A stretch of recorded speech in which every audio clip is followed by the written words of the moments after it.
The psychology of people who don't ask for help. There's a quiet kind of suffering that rarely gets noticed. It looks composed, capable, independent, but beneath the surface, there is a constant negotiation happening.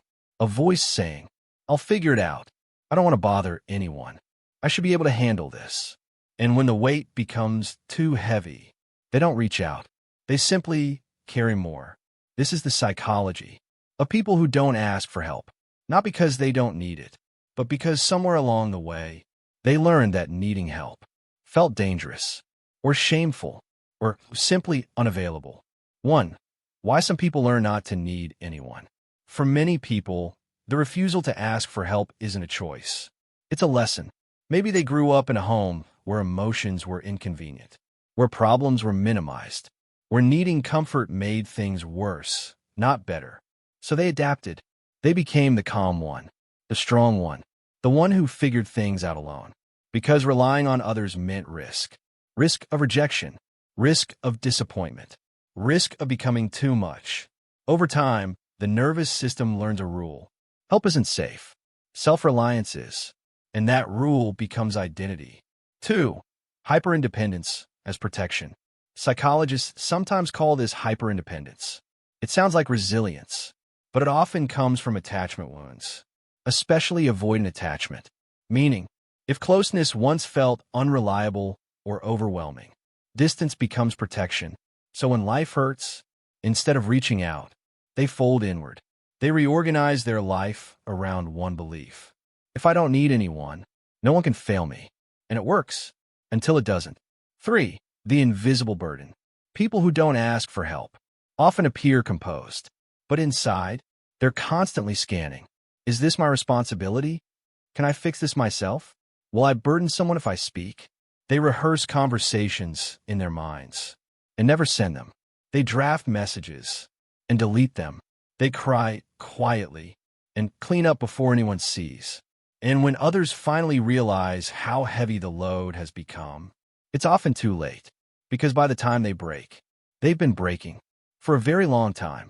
4. The core fear, being too much. Underneath this pattern lies a deep psychological fear. If I ask for help, I will become a problem. And for many, this fear started early.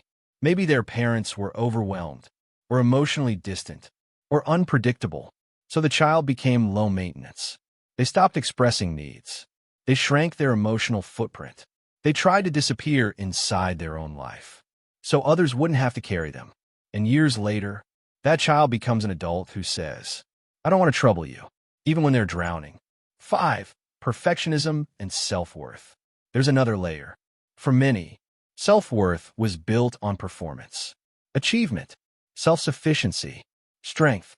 So asking for help feels like failure. Their inner critic whispers, "You should be able to handle this.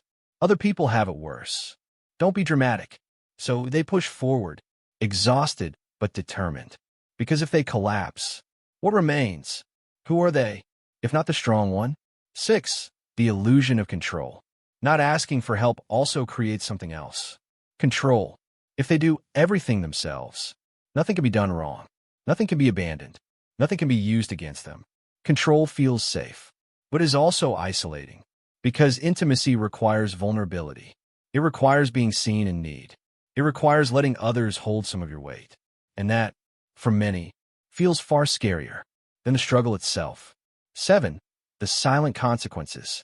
The cost of never asking for help builds slowly. It becomes chronic burnout, emotional numbness, loneliness in crowded rooms, relationships that feel one-sided, and a deep grief for never having been held. Over time, they don't just hide their struggles. They hide themselves. Because if every part of you must be fine, there is no room left to simply be human. 8. The paradox of independence. Here is the paradox. The more someone refuses help, the more others assume they don't need it. So support flows toward the loudest pain, and the quietest suffering remains invisible. People say, "You're always so strong. You never complain. You've got this."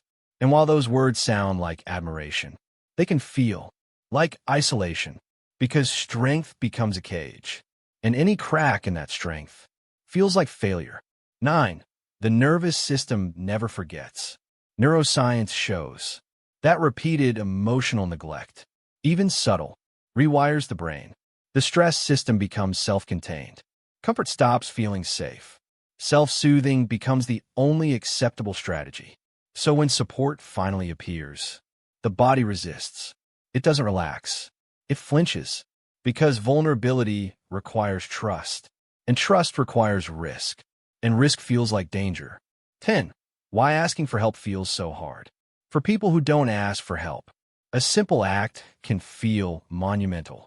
Sending a message, making a call, admitting they're not okay. These don't feel like small steps. They feel like exposure, like stepping out into the open, without armor. So instead, they wait. Tomorrow, after this deadline, when things calm down. But they rarely do. 11. The healing begins with one truth. Healing doesn't start by forcing someone to ask for help.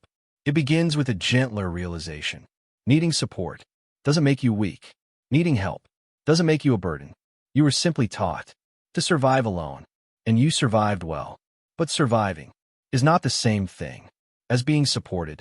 12. Learning to receive. The path forward is slow, deliberate, compassionate.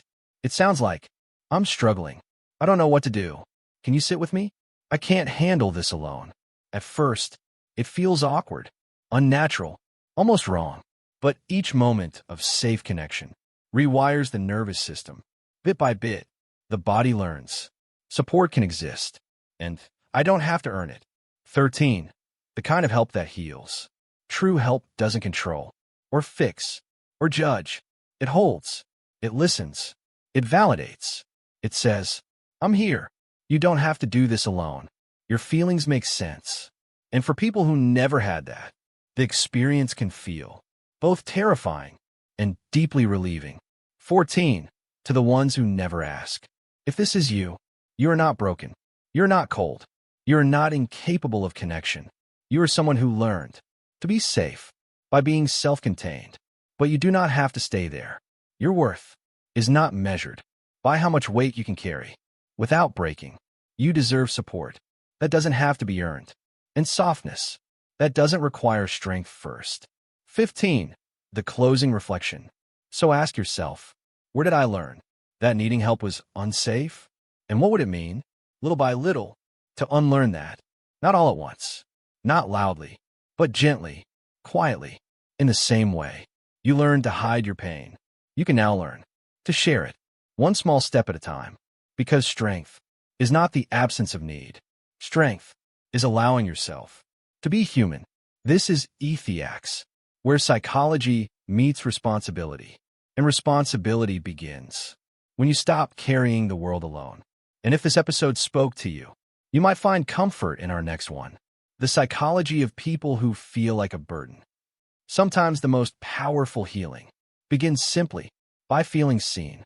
Stay curious. Stay gentle.